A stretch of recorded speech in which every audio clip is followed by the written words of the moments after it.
This coffee shop is a ray of light that shines here. So it turns out that the new immigrants can't become part of their new society, and they come here to find answers to their inner problems. You know, a lot of people come and say that this person died or that person just passed away. When I was 14, I was sent to jail. There, I started using drugs. I thought I'd come here to Israel and start a new life. My mother told me that maybe in the desert there are no drugs, but I realized that here drugs are around every corner. Just imagine you can do something for Jesus through these people who are lost.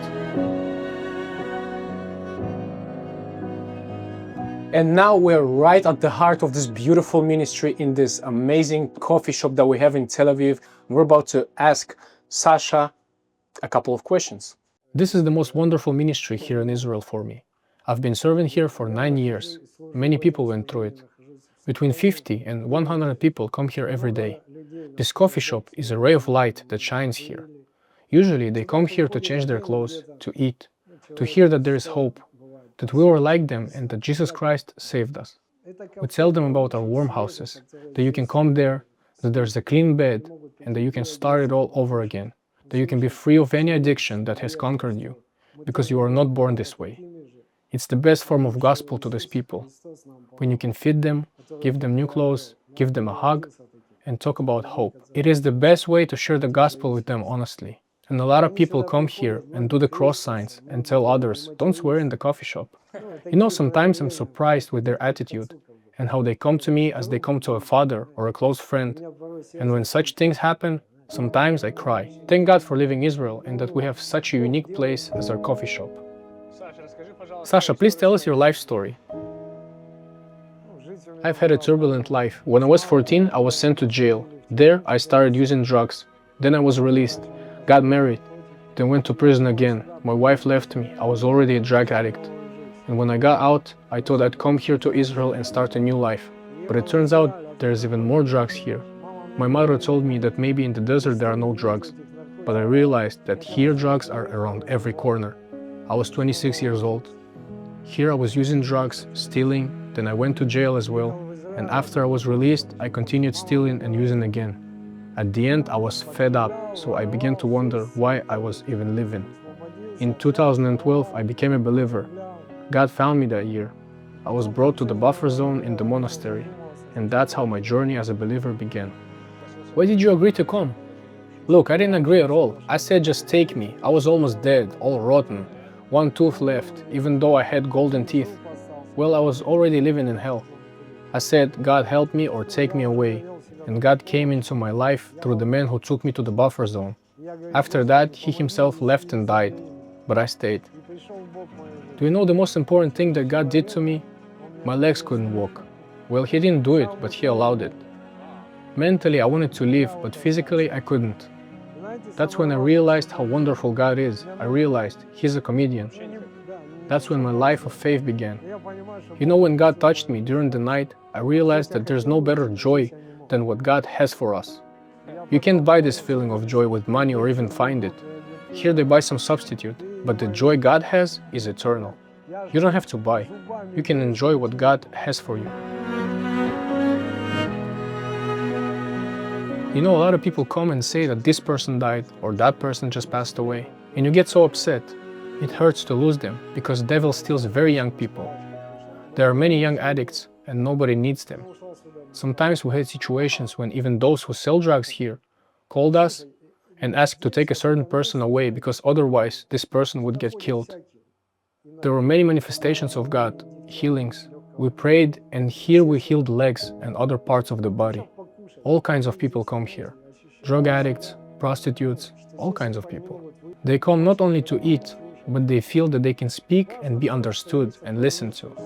It's very important to have a place like this, and that it's open during the evenings, sometimes even on the Shabbat.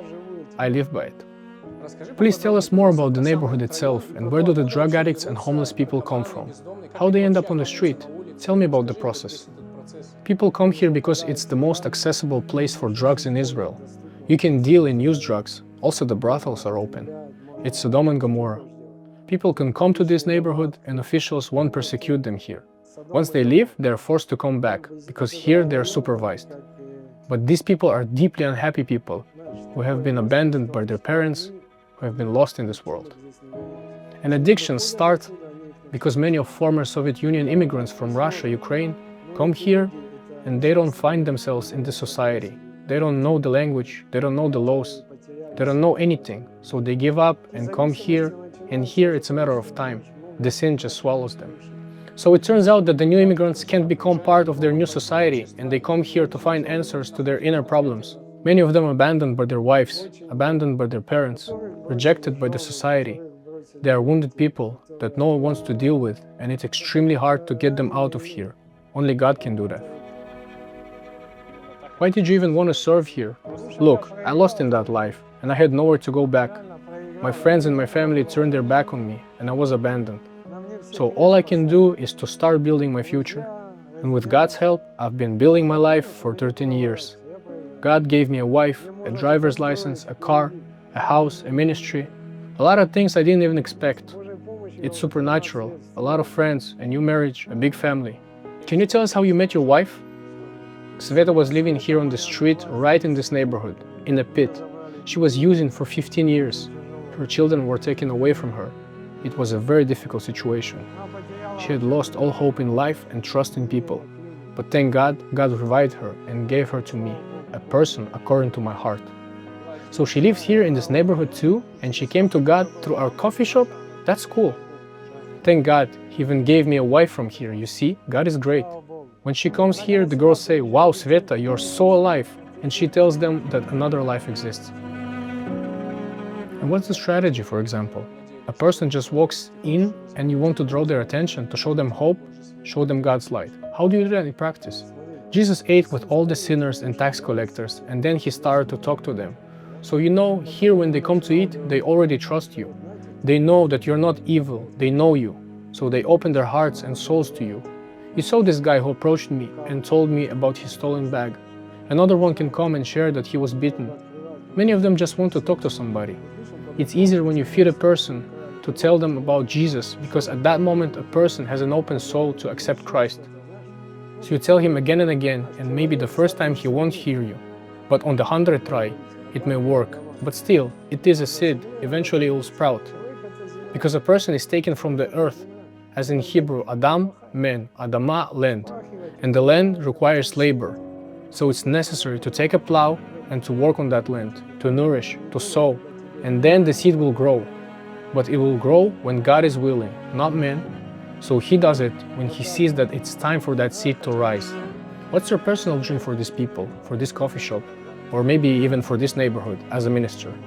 My dream is that all of them come to us, to give them the best, better stuff, better food, and for that we need people and finances, nothing else. To make this ministry flourish, to have finances for the rent, because we rent, so it's important. It's necessary support for this ministry, because we need finances to buy food, things, necessities, because these people have nothing but rags. You know how in Matthew 25 it says, "I was hungry and you gave me food, I was thirsty and you gave me drink, I was naked and you clothed me." They asked him, "When did we do that?" When you did it to one of the least of this. Just imagine you can do something for Jesus through these people who are lost. Because I received freely, I will give freely. It's an important subject because that's what Jesus said. And what did we receive for free? The freedom in Christ, so we must share it.